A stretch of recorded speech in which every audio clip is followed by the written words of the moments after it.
Hey, what up les miners? Cette semaine, on met deux cartes graphiques dans ma rig de 3070 LHR. On passe au travail installation et paramètres de HiveOS. Et grâce à Risers QC, on se fait un giveaway. Here we go!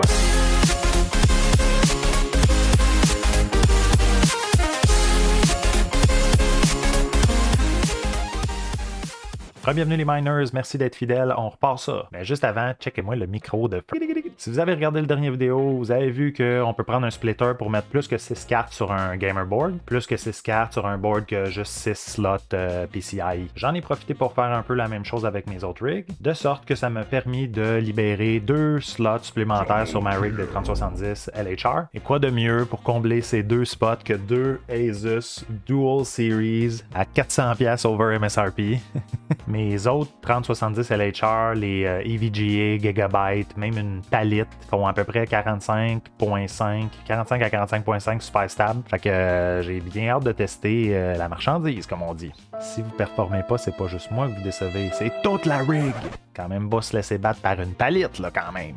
Fait qu'on va commencer par monter ça en essayant de faire une meilleure job de cable management que la dernière fois. Ensuite, je vais passer du début à la fin, l'installation, les settings que j'utilise, dans le fond, les paramètres que moi j'utilise dans HiveOS. Créer un account, flasher la HiveOS sur le SSD, acheter un worker, flight sheet, overclocking. Dude, laisse faire ça, là, c'est ben trop compliqué. Pour de vrai, c'est quand même assez simple. Si vous êtes sur NiceHash en ce moment, vous vous demandez ça vaut-il la peine que je me transfère sur HiveOS, c'est quoi les avantages et les inconvénients, on va passer un peu au travers de ça. Ça va vous donner au moins l'heure juste pour ce qui est de qu'est-ce que vous devez faire, selon votre installation, naturellement. Normalement, j'aurais juste posé les 2 cartes puis that's it, mais Risers QC ont été assez généreux pour sponsoriser le vidéo et m'envoyer des Risers version 10. Donc, ce que je vais faire, c'est que je vais switcher la rig au complet, toutes mes versions 9, je vais mettre toutes des versions 10, puis les 2 nouvelles cartes également. Un gros merci à Riser Québec, puis stay tuned pour le giveaway qui est un petit peu plus tard dans la vidéo. Une vidéo de mining serait pas une vidéo de mining s'il n'y avait pas un petit time-lapse avec moi qui monte des affaires sur une rig, alors sans plus tarder, on enlève toutes les risers, on remplace ça par des risers de Risers QC, puis on fait l'installation des 2 nouveaux GPU. Why? Because we can.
Bon, avant de partir ça, puis que les fans tournent, je vous avais promis de faire l'installation puis de passer au travers les paramètres de HiveOS. Fait qu'on se lance direct là-dedans, tu suivrais là. Pour compléter l'installation de HiveOS, tu as besoin de 2 choses. Premièrement, un SSD. Et deuxièmement, un fil SATA jusqu'à USB. Ça, c'est pour la version facile. Si vous n'avez pas ce fil, il vous faut ça. C'est à peu près 10$. Link in the description. Si vous n'avez pas de SSD, vous pouvez utiliser une clé USB, mais c'est à déconseiller. Ça va être moins stable. Vous pouvez utiliser une clé USB si vous êtes en attente du SSD. Disons que votre SSD vous a lâché ou vous êtes trop pressé, vous n'avez pas toutes les pièces, puis bon, ben vous aviez une clé USB, mais sinon c'est très instable. Je vous dirais, prenez un SSD, c'est pas si cher que ça, c'est comme 45-50$. Encore une fois, link en bas si vous voulez commander ça. Donc la première chose à faire, c'est tout simplement de brancher ça.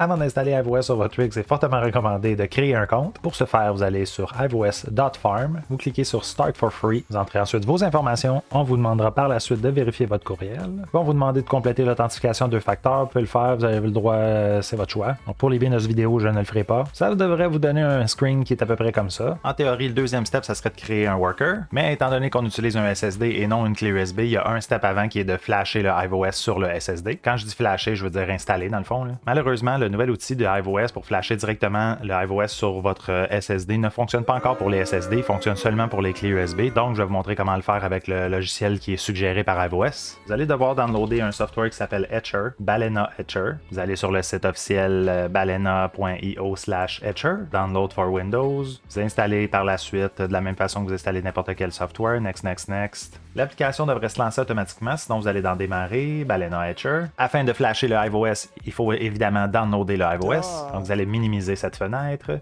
Vous allez sur iOS.farm/install ou vous pouvez carrément taper iOS install dans le Google. Étant donné que nous sommes en train d'installer une rig de GPU, on va aller dans GPU. Vous avez le choix de downloader soit par torrent ou soit par zip. Je vais downloader par zip. Le torrent il download un petit peu plus rapidement, mais c'est assez rapide de toute façon.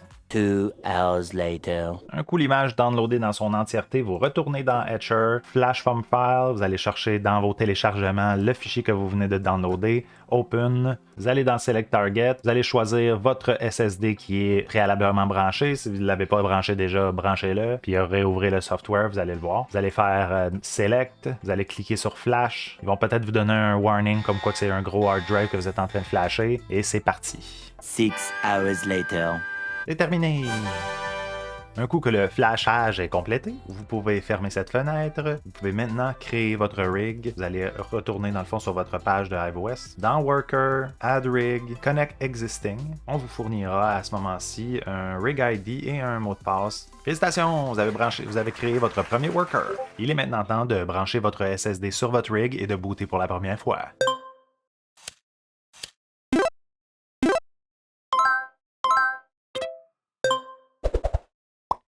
Comme toujours, le moment le plus populaire de la vidéo où on part la rig, c'est celui-là qui va avoir de la boucane qui va sortir et que je vais mettre le feu à la maison. Je sais qu'il y en a parmi vous qui attendez juste ce moment-là. 2 power supply pour 2 fois plus de plaisir. Alors dans 3, 2, 1. Et le deuxième. 3, 2, 1. Les fans tournent. First boot dans iOS successful. Après avoir démarré pour la première fois, vous devriez avoir un screen qui ressemble à celui-ci. Vous vous doutez probablement c'est quoi le Rig ID, c'est le Rig ID qu'on avait créé au départ. Naturellement, le mot de passe qu'on vous a fourni, vous allez devoir le changer par la suite pour des raisons de sécurité. Après avoir rentré votre Rig ID, votre password et avoir fait Y Enter sur le set Rig Password Assistant, vous allez voir que votre iOS va être mis à jour avec les cartes que vous avez dans votre rig. Il est maintenant temps de passer à la prochaine étape qui est d'ajouter votre wallet. Vous retournez dans votre ferme en cliquant ici. Vous cliquez sur l'onglet Wallet. Add Wallet. Bon, naturellement, vous devez avoir un wallet pour pouvoir l'ajouter.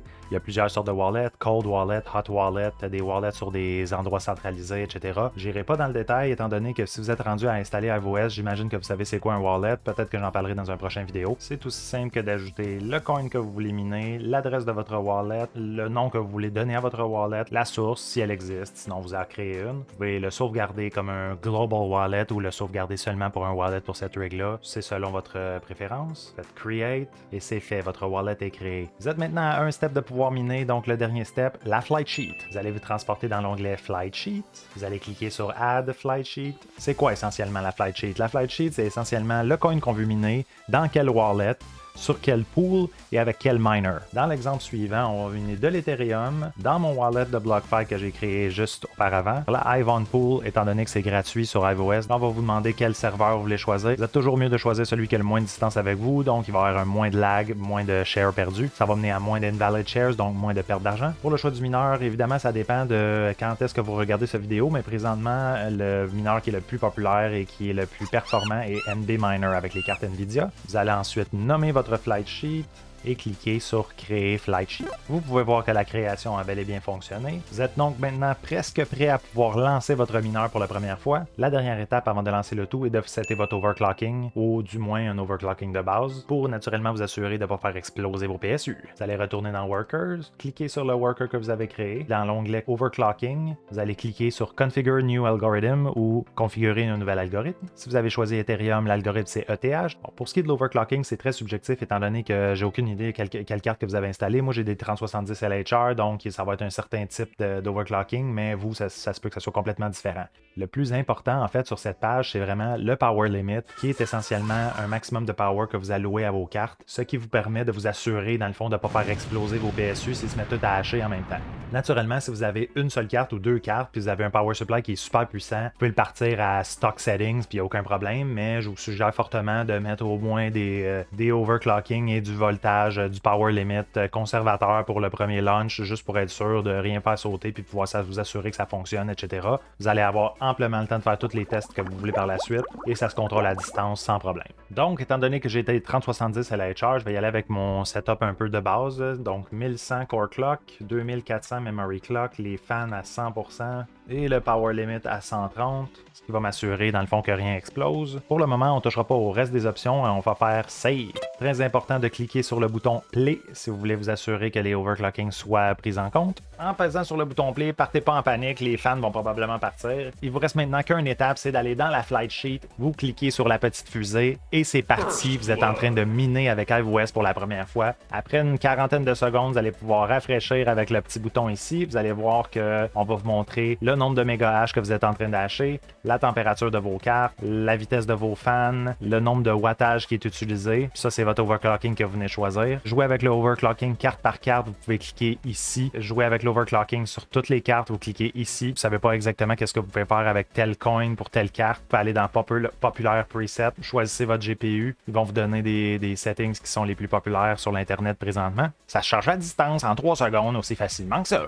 Naturellement, un coup que vous avez accès à votre rig à distance, vous pouvez débrancher votre écran, débrancher votre clavier. Vous avez accès à tout changer à distance. Il n'y a aucune raison de pourquoi vous avez besoin d'aller vous brancher localement, à moins naturellement que ça bug complètement et que vous n'avez plus accès du tout à distance. Sinon, ben, you're good to go. Pour éviter le son désagréable des fans dans le micro, j'ai fermé la rig. Je vais vous éviter le boring où je passerai toutes les options une après l'autre. Je vais juste passer en rafale les options qui sont importantes selon moi dans HiveOS. Vous êtes dans l'image du début, vous allez dans Account, vous allez descendre à 2FA, vous allez activer ça, très important. Deuxième chose importante à activer, les notifications de soit Telegram ou Discord, que ça soit une rig qui plante, une carte qui plante, un CPU qui va trop chaud, ça va vous avertir immédiatement sur soit Discord ou soit Telegram. Je vous suggère fortement d'activer une des deux notifications, ça va vous sauver beaucoup d'argent si jamais il y a une rig qui plante et vous ne voyez pas pendant des jours de temps. Surtout si vous êtes du genre à gérer vos rigs à distance. Vous pouvez également en profiter pour setter votre time zone. Les deuxièmes paramètres que vous voulez absolument changer, vous allez dans votre ferme, ensuite vous allez dans votre rig, ensuite vous allez dans Settings. Vous n'êtes pas obligé, mais c'est toujours le fun de setter un nouveau nom. Like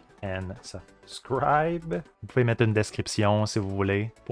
Pour que les changements soient effectifs, vous devez cliquer sur Update Worker. Autre option très importante, je vous suggère fortement de changer votre mot de passe qui vous avait été donné au départ. Naturellement, étant donné que je vais déliter ce worker-là après, je ne changerai absolument rien, mais je vous suggère fortement de le changer. Je vous suggère de faire le tour du reste, mais pour le moment, c'est pas nécessaire de changer rien d'autre. En plus de toute l'information que vous avez à propos de votre rig ici, incluant les températures, super pratique la barre de tâches en haut. Je vous invite à les passer une après l'autre, mais je vais vous expliquer un peu les plus importantes. Celui avec un icône de fan, Auto Fan Settings, super important, on clique dessus. Ça vous permet d'avoir un contrôle sur votre rig si jamais les températures s'emballent. Personnellement, je mets 70 Celsius et je choisis Shutdown, mais si vous voulez mettre Stop Miner ou Reboot, ça dépend toujours de vos préférences.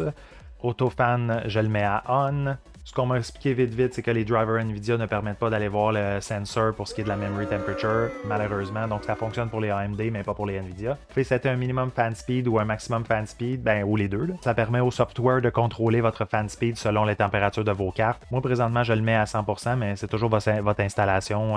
Moi, étant donné qu'on voit pas le memory temp, j'aime mieux mettre ça plus haut puis être plus conservateur dans mes choix. J'aime mieux changer des fans pas trop cher que de brûler des GPU. L'option No AMD, si vous avez des AMD et des NVIDIA dans la même rig puis que vous voulez contrôler juste une des deux, j'aime bien le reboot en erreur et on fait apply. Deuxième petite icône que j'aime bien setter, le hash rate watchdog, qui est un icône d'un petit chien. Le Watchdog permet essentiellement de faire un monitoring de votre hash rate. Advenant le cas où une des cartes plante ou le hash rate descend trop bas, à ce moment-là, vous pouvez faire une action, soit rebooter, soit fermer la rig. Un paquet d'options super intéressantes. Je vous encourage à aller vérifier ça si jamais ça s'applique à vous. Et finalement, option super intéressante pour se connecter à distance et voir le miner en real time. Vous allez ici, vous cliquez sur votre IP Connect via Shell in a Box ou vous pouvez aller dans Remote Access Shell in a Box. Vous pouvez choisir une des autres aussi. Paramètres avancés, continuer, c'est dangereux. Ben oui, c'est dangereux. Le login, c'est toujours user. Le password, c'est le password que vous avez choisi au départ. Si ça ne fonctionne vraiment pas, un coup vous avez mis à jour votre mot de passe, vous pouvez aller localement rebrancher votre écran, vous tapez la commande Hive Password tel qu'indiqué ici, espace, le mot de passe que vous voulez, ça va setter votre mot de passe et ça va fonctionner à 100%. Donc essentiellement, ce que vous avez devant vous, c'est exactement ce que vous avez quand vous vous branchez localement. Pour voir le miner qui est actif, vous tapez Miner Enter, vous allez pouvoir voir en temps réel les shares que vous êtes, les shares accepted, le nombre de overclock. Ça vous dit exactement, dans le fond, ce que vous voyez dans HiveOS, mais en temps réel. Ça vous permet de troubleshoot si jamais vous voyez qu'il y a une carte qui plante ou que la rig plante après quelques heures. Vous pouvez monitorer, dans le fond, à partir de ce screen-là. Vous allez voir exactement l'erreur. Vous n'allez pas être obligé d'aller regarder dans les logs où c'est que ça a planté. Vous allez voir en temps réel quand ça a planté et pourquoi. Ce qui devait arriver arriva. Les deux Asus sont à 45 points quelque chose, puis il y a la Palit qui est à 45.89. Je la vois des fois flipper à 46. Est-ce que Palit est le nouveau Asus? M'étonnerait.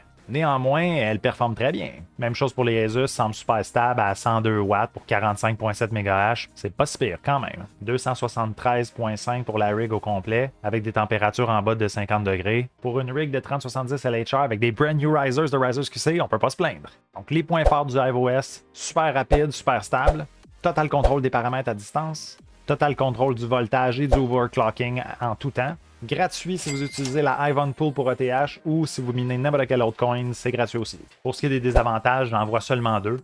Premièrement, on n'a pas accès à voir la température de la memory clock, la VRAM temp, la memory clock temp. Et deuxièmement, si vous êtes un gamer qui a une ou deux cartes puis que vous voulez miner pendant la nuit ou quand vous n'êtes pas là, c'est pas super pratique de miner dans HiveOS puis de switch à Windows, je vous le conviens. Passons maintenant aux choses sérieuses avec le giveaway de Risers QC. Premièrement, c'est qui Risers QC? C'est une entreprise d'ici pour les miners d'ici. En gros, ils vendent du stock de mining, sont établis depuis 2016 au Québec. Non seulement vous pouvez payer sur leur site en fiat, mais étant donné qu'ils croient tellement à la blockchain et à la crypto-monnaie, vous pouvez payer avec l'Ethereum, vous pouvez payer avec la Bitcoin. Éventuellement, tu vas peut-être pouvoir payer avec d'autres choses, mais pour le moment, tu peux pas payer avec ton Shiba Inu. Il va falloir que tu te transfères en Ethereum ou en Bitcoin avant de payer. T'es en train de construire ta rig et il te manque une coupe de morceaux, ben c'est ta journée de chance. Parce que Risers QC ont été assez généreux pour faire tirer 8 Risers, comme vous avez vu un petit peu plus tôt, version 10, et une plug PCIe qui donne 4 USB pour pouvoir plugger plus de cartes, telle qu'utilisée dans mon vidéo d'avant. Une valeur au-dessus de 150$, incroyable générosité, merci encore à Risers QC. Comment qu'on fait pour participer puis gagner? 3 étapes, like la présente vidéo, subscribe et sois sûr d'aller liker la page Facebook de Risers QC. Naturellement, pour laisser la chance à tout le monde de participer, le gagnant va être annoncé la semaine prochaine, aux prochaines vidéos. Bonne chance à tous pour le giveaway. Merci encore une fois pour votre support. Si vous avez des idées de vidéos, mettez ça dans les commentaires. Encore une fois, merci. C'était Cheval le Miner.